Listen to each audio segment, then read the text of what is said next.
The stock's having their worst week since the financial crisis, and every day this week bringing a continuing sinking of the averages. The pace has been especially tough for companies that need a strong economy to really thrive.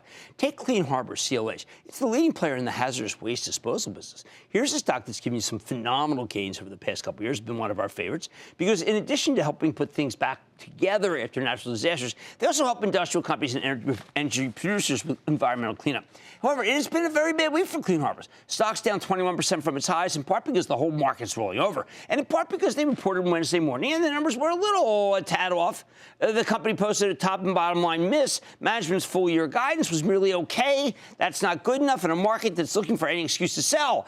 But, man, a 21% pullback, come on. After this rout, I got to wonder if Clean Harbors is starting to become more attractive, especially because there's a sustainability angle here. So let's check in with Alan McKim. He's the chairman and CEO of Clean Harbors. Find out more about the quarter and where his company's headed. Mr. McKim, welcome back to Mad Money.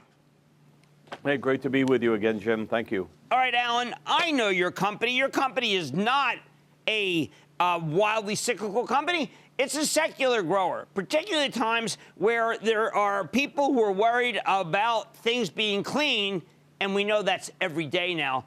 On your conference call, the analysts all seem to take an angle that you have just a few projects and it's all cyclical. What's happened here? You know, Jim, we had a great fourth quarter. We came into the year, with a real strong performance. We had a great year in 2019 and really have a good year ahead of us. I think certainly we saw some declines in the price of base oil, which as we refine our oil and we make a base oil, we saw a price decline come out that morning, and I think that probably had some contribution to this. And then certainly the whole downdraft of what's going on in the market. Certainly clean. I was worried about Safety Clean with a plus 2%. Is that because of the differential? I think a little bit, yeah, because the price of oil actually started coming back up again, and with IMO 2020, we actually saw the price of oil actually go up, and so as we manage our spread, you will see sometimes a little decline on the Safety Clean revenue side on the waste oil side of our business, but our base oil business actually grows, and so this price decline that took place in February was quite a significant impact to us, I think, and that's where the market probably got spooked by it. Yeah, and there you mentioned a particular kind of a change in, when you mentioned IMO, I just want you, you're pretty granular. Can you explain for a second about that, the 2020 rules? Yeah, certainly. All the ships, over 55,000 ships in the world are supposed to be shifting over to a 0.5% sulfur oil from a 3% sulfur oil, and that really goes into effect of March of this year. And so we really saw a big decline in the value of high sulfur fuel oil, and that's really where we send our surplus oil. And so we really felt like we were going to be able to collect more of that used motor oil, refine more of it, and actually be able to charge more for it because the value of the oil is really oversupplied because of that change. And on the other hand, base oil is continuing to increase in value because more and more of the refined products are going to be, going towards marine diesel oil to meet that 0.5% sulfur. So that all played out very well for us in January, and we saw all that positive effect. But I think with this crisis going on now with the coronavirus, it's really kind of put a halt on what's going on with IMO 2020 right now. Right, and I did want to get to, that is a very important business, and Safety Clean's important, but you've got another business. I've spent a lot of time studying a couple companies, DuPont and 3M, and PFAS. This is such a huge issue.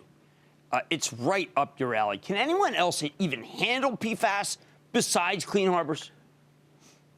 I think we're really well positioned. We're waiting for the regulatory framework to be formed so that we can really kind of go out and help those customers with those PFAS, those forever chemicals that you're hearing about now that need to be properly disposed of. But, we've got the largest network of incinerators in North America, where we've been expanding those facilities. We've added new capacity. We put a brand new $130 million plant in down in El Dorado, Arkansas. So, our environmental business is really strong right now, and we anticipate it to be continue to be strong throughout 2020.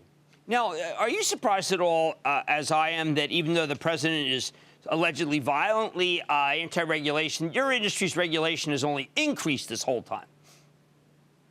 It really has, and I think that we're going to continue to see, more business coming into our network as we see captive incinerators continue to wind down and the chemical industry to continue to grow.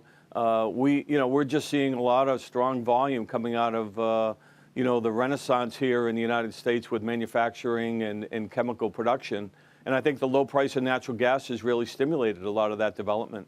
Are you fearful at all that with the low price of natural gas and the possibility that the government might worry about flaring, or the industry could be worried about flaring, so what does the environment, that the lower price of oil combined with the oversaturation of capital in the Permian is going to make it that perhaps that area is softer, and would that hurt your business?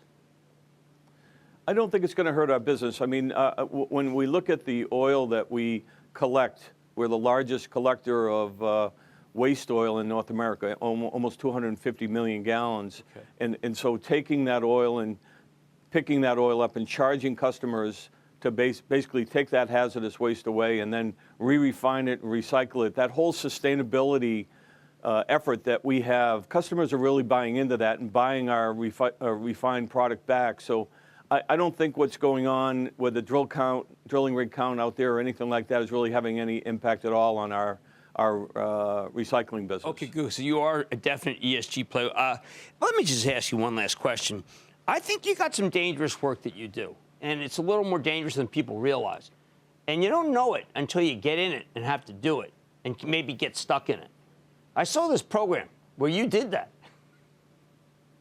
in the undercover boss. Yeah, it was a wonderful opportunity for me to work with my employees again back in the field, which is really where my roots were. But, Clean Harbors back during 9/11 cleaned up all the anthrax that happened in all the news and in the post office. And we, we're called upon to handle these kind of emergencies. And so the men and women of Clean Harbors are ready to respond to any kind of event out there. And I think, being out there and working with them in the field and hearing them firsthand was just a tremendous experience for me. Well, you were, I think, an inspiration to a lot of people because you did get in to where it is deep and dirty, and you did a good job. And I want to thank you, Alan McKim, Chairman and CEO of Clean Harbors, which is not a cyclical company. Great to see you, sir. Thank you, Jim. I wish I could tell you to read the Q&A and you would feel better, but the analysts have wrongly pegged this company. I think they're just too young and don't understand.